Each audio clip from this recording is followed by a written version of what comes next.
سڵاتان لێبێت و ئەم کاتتان باش بینەرانی خۆشەویستی تەلەڤیزیۆنی کۆمەڵە بە یارمەتی هاوڕێیانی هاوکارم لە خزمەتتاندام بۆ پێشکەشکردنی گەشتی هەواڵەکانی ڕۆژی یەکشەممە. سەرەتا سەردەڕێی گرنگترین هەواڵەکان. کۆبوونەوەی دانیشتوانی شارۆچکەی سیروان لە پارێزگای کرماشان، چالاکی ئازادیخوازانی سنا بۆ پشتیوانی لە توماچ ساڵحی و ڕەزا ڕەسایی، گیان و دەستەن و برینداربوونی هەشت کرێکار لە چەند شاری ئێران، هاماری سەرنجڕاکێشی ژن کوژی لە ئێران، داواکاری زیاتر لە 100 کەسایەتی نێودەوڵەتی بۆ ئازادکردنی توماچ ساڵحی و خۆپیشاندانی سەرانسەری معالیمان لە تورکیا.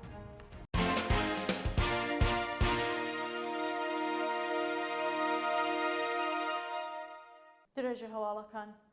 کۆبوونەوەی دانیشتوانی شارۆچکەی سیروان لە پارێزگای کرماشان.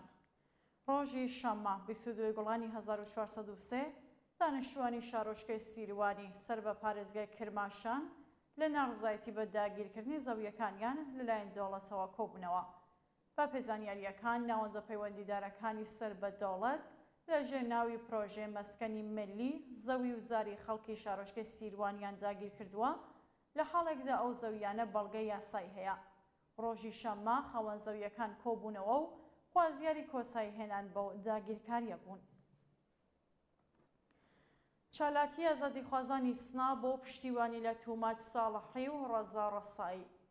ڕۆژی شەممە 22 گوڵان ئازادیخوازانی شاری سنا بۆ پشتیوانی لە توماچ ساڵحی و ڕەزا ڕەسایی تراکتیان لە نێو شاردا بڵاو کردەوە. بەشداربوونی ئەو چالاکیە لە تراکتەکانیاندا دژایەتی خۆیان لەگەڵ سزای عەدەم لە ئێران نیشاندا و خوازیاری ئازادی هەموو بەندکراوانی سیاسی بوون. پێشتریش کچان و کوڕانی کوردستان لە درێژەی شۆڕشی ژینە دیواری شارەکانیان بە دروشمی دژە حکوومەت نەخشاندبوو. ئاگردانی مێرگ و دارستانی سەرپۆڵی زەهاو لەلایەن دژمنانی ژینگە. بە پێوە ڤیدۆیانەی لە تۆڕە کۆمەڵایەتیەکان بڵاوکراوەتەوە، دژمنانی ژینگە لە شاری سەرپۆڵی زەهاو مێرگ و دارستانی ناوچەکانی سەرقەڵا و جەنگیرانیان ئاگرداوە. بە وتە چالاکانی مەدەنی هێشتا ماوەیەکی زۆر بە وەرزی هاوین ماوە و یا بە تەواوەتی وشک نەبووە، بەڵام دژمنانی ژینگە مێرگ و لە وەڕگەی ناوچەکانی سەرقەڵا و جەگیرانی سەر بە شاری سەرپۆڵی زەهاویان ئاگرداوە و پاش چەند کاتژمێر هەوڵ و تێکۆشانی خەڵکی ناوچەکە و ژینگەی دۆستان ئاگرەکە کۆنتڕۆڵ کراوە. ئەدامەی مانگرتنی زێڕفرۆشان لە چەند شاری ئێران. ڕۆژی شەممە 22 گوڵان سنفی زێڕفرۆشان لە شارەکانی تاران، مەشهەد، عێراق و هۆرمۆز بۆمبەستی گەیشتن بە داخوازیەکانیان درێژەیان بە مانگرتندا. بەپێ راپۆرتەکان وەزارەتی سەمت ڕۆژی پێنجشەممە پاش 2 هەفتە مانگرتنی سەرانسەری زێڕفرۆشان ناچار بە پاشەکشە لە هەندێک لە بڕیارەکانی وەکو تۆمارکردنی داراییەکان لە سامانەی تیجارەت بوو، بەڵام زێڕفرۆشان هێشتا دوکانەکانیان نەکردوێتەوە و داوا دەکەن نرخی باجی ساڵانەیان کەم بکرێتەوە. ناڕزایەتی دانیشتوانی گوندی پاگری سەر بە خوڕەمەوە. ڕۆژی هەینی 21 گوڵان دانیشتوانی گوندی پاگری سەر بە شارستانی خوڕەمەوە پاش دەرکردنی حکمی ڕووخانی ماڵەکانیان لەلایەن دەستگای قەزاییەوە خۆپیشاندانیان کرد. بە پێزانیاریەکان بە تازایی دادگۆستەری خوڕەماوە بڕیاری ڕووخانی 300 خانووی گوندنشینانی ئاوایی پاگری دەرکردووە و ئەو بڕیارە شەپۆلێک لە ناڕزایەتی لێکەوتوێتەوە. ڕۆژی هەینی گوندنشینان لە بەردەم وەستانداری لۆڕستان کۆبوونەوە و ڕایانگەیاند خانووەکانیان بەڵگەی یاسایی هەیە، بەڵام ئێدارەی ڕێگە و شارسازی دەیەوێت بە بیانوی لێدانی جادە زەویەکانیان داگیر بکات. گیانەدەستان و برینداربوونی 8 کرێکار لە چەند شاری ئێران. لە ڕۆژانی ڕابردوودا 6 کرێکار لە شارەکانی ئەشکدزی سەر بە پارێزگای یەزد، ئێسفەهان و مەشهەد بەهۆی نەبوونی منی شوێنی کار گیانیان لەدەستا و 2 کرێکار لە تەورێز بریندار بوون. بەپێ راپۆرتەکان 2 کرێکاری ئەفغانستانی شاغڵ لە کارخانەی کاشی لە شاری ئەشکدز و 2 کرێکار باوک و کوڕەکەی لە شاری مەشهەد لە کاتی بەتاڵکردنی چاڵاو بەهۆی بەرگورتووی گیانیان لەدەستاوە. لە شاری ئێسفەهان کرێکارێکی ئەفغانستانی لە کارخانەی ماسەشووی و کرێکارێکی شاغڵ لە مێترۆی ئەو شارە بەهۆی بەربوونەوە لە بەرزایی و نەبوونی منی شوێنی کار گیانیان لەدەستاوە. لەلایەکی دیکەوە لە شاری چاوڕێز دوو کرێکاری شارەجاری لە کاتی کارکردندا بەهۆی ڕووداوی هاتوچۆ بە سەختی بریندار و ڕاوانێ نەخۆشخانە کراوە.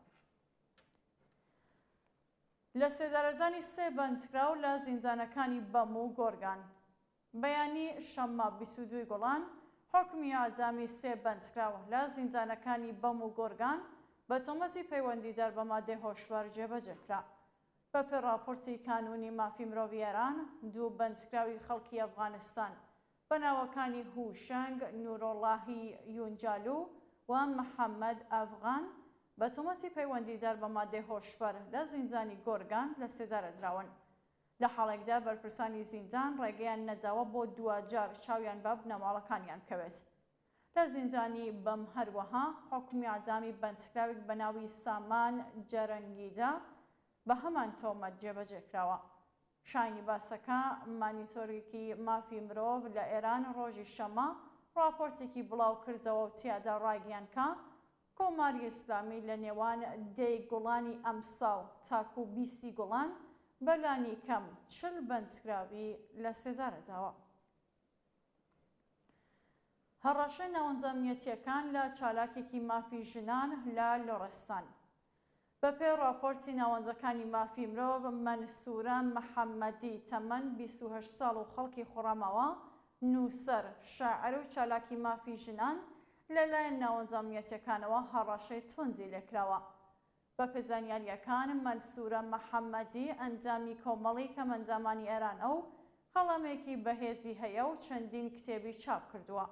ئەو چالاکە مەدەنیە پاش پشتیوانیەکانی لە بزوستنەوەی ژنجیان ئازادی کەوتە ژێر گوشاری ناوەندەمنیەتەکانی ڕژیم و پەیژەکانی لە ئینستاگرام داخرا و ڕێگە لە بڵاوبوونەوەی کتێبەکانی گیرا.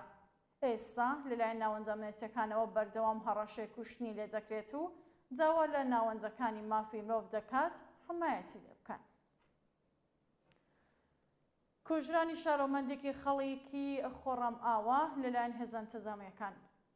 لە ڕۆژانی ڕابردوودا گەنجێکی نەخۆشی خەڵکی خۆڕەماوە بە ناوی وەحید میرەتکوەند بە زەربەی باتۆمی هێزە ئینتیزامیەکان چووەتە کۆما و گیانی لەدەستاوە.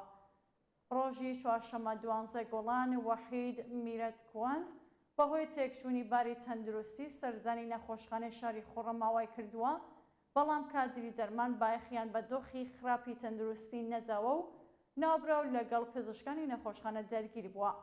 پاشاتنی هێزە ئینتیزامیەکان بە باتۆم چەند جار زەربەیان لەسەری داوە و چووەتە کۆما، بەڵام بەهۆی خوێنبەربوونی مێشک گیانی لەدەستاوە و ئێستا بنەماڵەکەی لەلایەن ناوەندە ئەمنیەتەکانەوە خراونەتە ژێر گوشار بۆ ئەوەی هۆکاری مردنی خۆکوژی ڕابگەێنن. ئاماری سەرنجڕاکێشی ژنکوژی لە ئێران. ڕۆژنامەی ئیعتیماد ڕۆژی شەممە 22 گوڵان راپۆرتێکی لەسەر ئاماری ژنکوژی لە ئێران بڵاو کردەوە و ڕاگەیان لە ماوەی 1 مانگ و نیوی ڕابردوودا بەلانی کەم 23 ژن لەلایەن باوک، برا، هاوژین یان نامزەدەکانیانەوە کوژراون. ئەو ئامارە بەپێی هەواڵ و راپۆرتە بڵاوکراوەکان سەبارەت بە قەتڵی ژنان لە ماوەی یەکی خاکەلێوای 1403 تاکو 15 گوڵانی ئەمساڵ کۆکراوەتەوە و ئەگەری هەیە ڕێژەی قوربانیان لەوە زۆرتر بێت.